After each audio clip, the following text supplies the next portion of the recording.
সম্মানিত উপাসক উপাসিকাবৃন্দ, শ্রোতাবৃন্দ, সবার প্রতি পুণ্যদান করছি, মঙ্গল কল্যাণ কামনা করছি।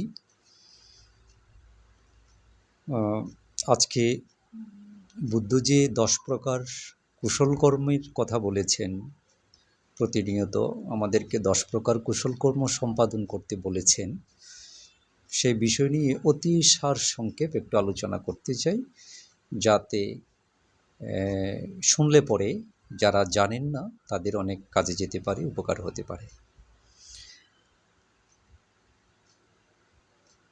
ধর্মসেনাপতি পূজনীয় সারিপুত্র ভান্তে বুদ্ধকে জিজ্ঞাসা করেছিলেন আমাদের কল্যাণার্থে, সুবিধার্থে, যে ভগবান বুদ্ধ আগামীতে আপনার ধর্মশাসনের পরে যে আর্যমৈত্রীয় বুদ্ধ আবির্ভূত হবেন পৃথিবীতে, সেই আর্যমৈত্রীয় বুদ্ধের শাসনে জন্ম ধারণ করতে হলে, ওনার সাক্ষাৎ লাভ করতে হলে সত্যগণের মানুষের কি করা উচিত? এই প্রশ্নের উত্তরে ভগবান বুদ্ধ বলেছিলেন, হে সারিপুত্র, আমার ধর্মশাসনে যারা এই জন্মে 10 প্রকার কুশল কর্ম প্রতিনিয়ত সম্পাদন করবেন, সে 10 প্রকার কুশল কর্ম সম্পাদন করে সে পুণ্যের কাছে যদি কেউ প্রার্থনা করেন, এই পুণ্যের প্রভাবে আমি যেন অনাগত আর্যমৈত্রীয় বুদ্ধের ধর্মশাসনে জন্ম লাভ করতে পারি এবং বুদ্ধের সাক্ষাৎ লাভ করতে পারি, এভাবে যদি কেউ প্রার্থনা করেন, হে সারিপুত্র, তার সেই প্রার্থনা ফলপ্রসূ হবে, ফলপ্রসূ হওয়ার সম্ভাবনা অত্যন্ত বেশি। হে সারিপুত্র, সেই 10 প্রকার কুশল কর্ম হল দান করা, শীল পালন করা, ভাবনা বা ধ্যান করা, ধ্যান অনুশীলন করা, পুণ্য দান করা, পুণ্যের অনুমোদন করা, অনুমোদন দেয়া, তারপর ধর্মদেশনা দান করা, ধর্মদেশনা শ্রবণ করা, দুটো দুটো। তারপর বলছে মাতা পিতার সেবা করা, পূজনীয়দের পূজা করা, সম্মান প্রদর্শন করা। তারপরে বুদ্ধ বলছেন মিথ্যা দৃষ্টি পরিহার করা, অর্থাৎ সম্যক দৃষ্টি সম্পন্ন হওয়া, সম্যক দৃষ্টি লাভ করা। এই 10 প্রকার কুশল কর্ম সম্পাদন করলে বুদ্ধ বলেছেন, এই 10 প্রকার কুশল কর্ম সম্পাদনের পরিপ্রেক্ষিতে সেরকম যদি কেউ আগামী আর্যমৈত্রীয় বুদ্ধের ধর্মশাসনে জন্মগ্রহণ এবং বুদ্ধের সাক্ষাৎ লাভের জন্য প্রার্থনা করেন, তার সেই প্রার্থনা বিফলে যাবে না। কারণ একজন বুদ্ধের সময়ে, বুদ্ধের জীবদশায় সবাই কিন্তু জন্মগ্রহণ করতে পারেন না, সবাই সরাসরি বুদ্ধের সাক্ষাৎ লাভ করতে পারেন না এবং বুদ্ধের সম্মুখে সরাসরি সদ্ধর্ম দেশনা লাভের মতো সৌভাগ্য অর্জন করতে পারে না, যদি তার জন্মান্তরের পারমী না থাকে, প্রার্থনা না থাকে, কুশল কর্মের ফল না থাকে, এটা সম্ভব হয় না। যেমন গৌতম বুদ্ধের ধর্মশাসনে কি সবার সে সুযোগ হয়েছে?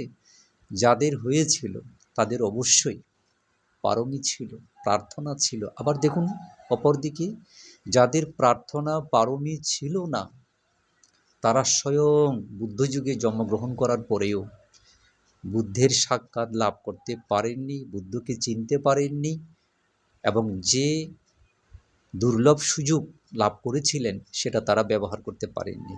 এটাতেই বোঝা যায়। এবার দেখুন, একটু স্মরণ করিয়ে দিতে চাই প্রিয় জ্ঞাতিবৃন্দ, উপাসক উপাসিকাবৃন্দ, সেটা হচ্ছে এই যে 10 প্রকার কুশল কর্মের কথা, সৎকর্মের কথা আপনারা শুনলেন, এগুলো কি আপনারা করেন না? প্রতিনিয়ত কি বেশিরভাগ মানুষ এগুলি সম্পাদন করে না? করে তো।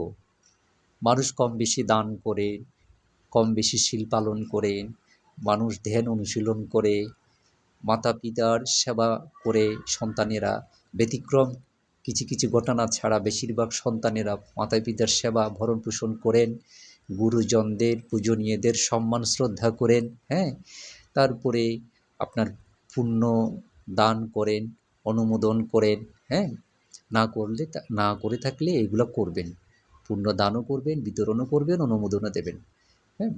তারপরে ধর্মদেশনা শ্রবণ তো প্রায় কম বেশি করে, এই যেমন আপনারা এই বুদ্ধের ত্রিপিটকের আলোকে যে আলোচনাগুলো আমরা করি, যারা করি, এই যে আপনারা এগুলো শুনছেন প্রত্যক্ষ পরোক্ষভাবে, তো এগুলো কি ধর্মশ্রবণ নয়? এগুলো কিন্তু ধর্মশ্রবণ। তারপরে একসময় তো মিথ্যা দৃষ্টিতে আচ্ছন্ন ছিল বলা যায়, তাই না? বিভিন্ন কারণে এখনও যে নেই তা না, আছে, কিন্তু তুলনামূলকভাবে অনেক কমে এসেছে। কিন্তু আমাদের আরও বেশি মিথ্যা দৃষ্টি পরিহার করতে হবে। তার আগে জেনে নেবেন মিথ্যা দৃষ্টি কাকে বলা হয়েছে, কোনগুলো মিথ্যা দৃষ্টির অন্তর্ভুক্ত পর্যায়ে পড়ে, এগুলো একটু ধারণা রাখবেন, কারণ মিথ্যা দৃষ্টি মারাত্মক। সৎকর্ম সম্পাদন, সুন্দর জীবনযাপন, ধর্মানুকূল জীবনযাপনের ক্ষেত্রে মিথ্যা দৃষ্টি অত্যন্ত বড় ধরনের একটা অন্তরায়।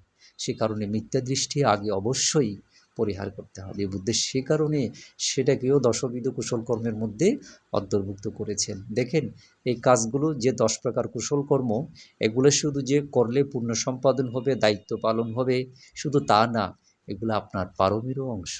যা তা কথা নয়, চারটিখানি কথা নয়, এগুলো আপনার পারমির অংশ। প্রার্থনা করলে, ওই যে বলেছিলাম একবার, কুশল কর্ম করে প্রার্থনা করতে হবে আপনি কি চান।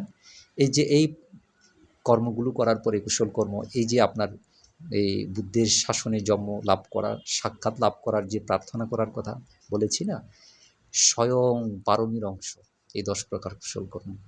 সে কারণে যারা এগুলো করেন, করে ক্ষান্ত হবেন না, চালিয়ে যাবেন আজীবন। আবার করে সেভাবে প্রার্থনাহীনভাবে ছেড়ে দিবেন না, প্রার্থনাহীনভাবে ছেড়ে দিবেন না। আমি শীলের কথা একটু আলাদাভাবে বলি। আমাদের পঞ্চশীলের কথা বলা হয়েছে, এখানে প্রাণী হত্যা না করার কথা বলা হয়েছে। আপনি কি প্রতিদিন আসলে প্রাণী হত্যা করছেন? করছেন না তো।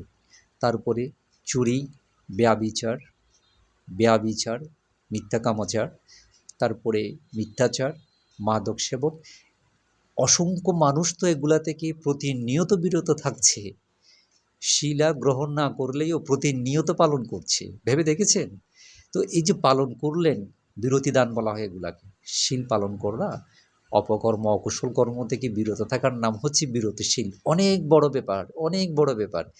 আপনি এই যে পঞ্চশীল পালন করেছেন, অথবা আজকে আপনি 3টা 4টা 2টা শীল পালন করেছেন, আপনি অধিষ্ঠান করেন এই পুণ্যের প্রভাবে আপনি কি চান, এই পুণ্যের ফলে আপনি কি চান। এরকম সবগুলোতে কিন্তু এরকম। তো সেটা আপনাদের একটু মূলত তাগাদ দেওয়ার জন্য আজকে 10 প্রকার কুশল কর্ম নিয়ে অতি সংক্ষিপ্ত আকারে আলোচনা করেছি। তো আশা করছি অনেকের উপকার হবে, সে প্রত্যাশায় মূলত আমি কখনো ভিডিও করে, কখনো লাইভে এসে এগুলি আপনাদের সাথে একটু উপস্থাপন করবার চেষ্টা করি, এছাড়া ভিন্ন কোনো উদ্দেশ্য নেই। তো কথাগুলো শুনবার জন্যে সবার প্রতি আবারও কৃতজ্ঞতা জানাচ্ছি। সবাই ভালো থাকবেন, সুখে থাকবেন, অন্যকে সুখে রাখবেন, এই প্রত্যাশা শেষ করছি। সাধু, সাধু, সাধু।